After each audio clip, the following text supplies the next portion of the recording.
Siblings can feel rivalry, right? Or competition at times. Over the course of the last year, the intensity of sibling dynamics has been particularly high because of the pandemic. And let's be honest, all the time that siblings have been forced to spend with each other, like it or not. You've been stuck at home with your sisters and brothers. So Cynthia Kriegman from Positive Parenting Boston is here with us this morning. Cynthia, good morning. Good morning, Melody. So I can imagine, I grew up in a home, 15 months separated my sister and I, and look, it's good bonding time when you get time together, but it can also be a lot of fighting, right? If we're being honest. Exactly what you said.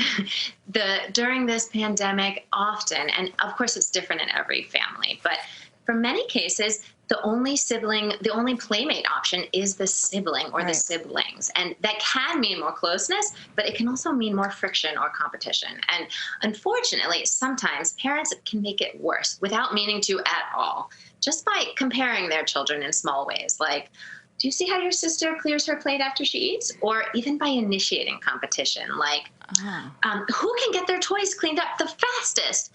Sometimes a child might feel excited to try to win, but if they lose, then they can feel bad about themselves and resentful of their sibling, which isn't great for the relationship. Okay, so you've got some tips on what not to do here, right?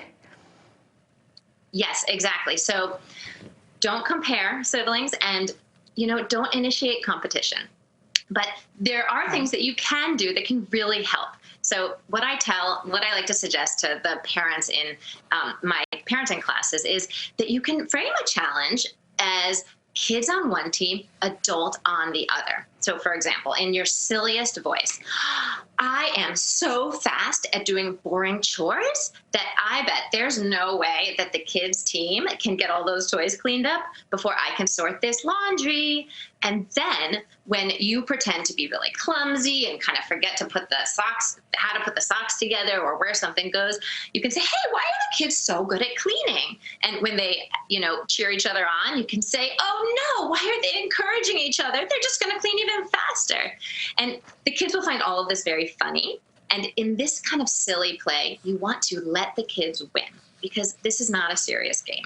This is a way to build up their confidence, encourage their positive relationship, and of course, get those toys cleaned up. I love this suggestion, and I can see how this would easily make it fun for the kids. If they're fighting against their parents and watching their mom and dad make silly mistakes and they're getting ahead, I can see how this would be really effective, right? Do you have any examples, like real life examples of this working effectively? I know you work with a lot of parents throughout the weeks, so do you have any examples for us?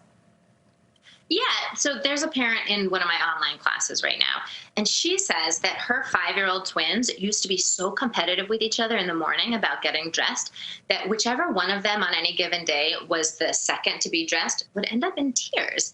And but she then tried, after we talked about it in class, this new strategy of kids versus adult challenge. And so now she starts things off with, I bet I can get dressed before the kids team can, and gets the kids going, and they help each other. And when they do, she says, hey, stop working as a team, which of course makes them want to work more because of that awesome reverse psychology. Right. And now, with this simple shift, these kids get ready quickly and they start the day off feeling good about themselves and each other.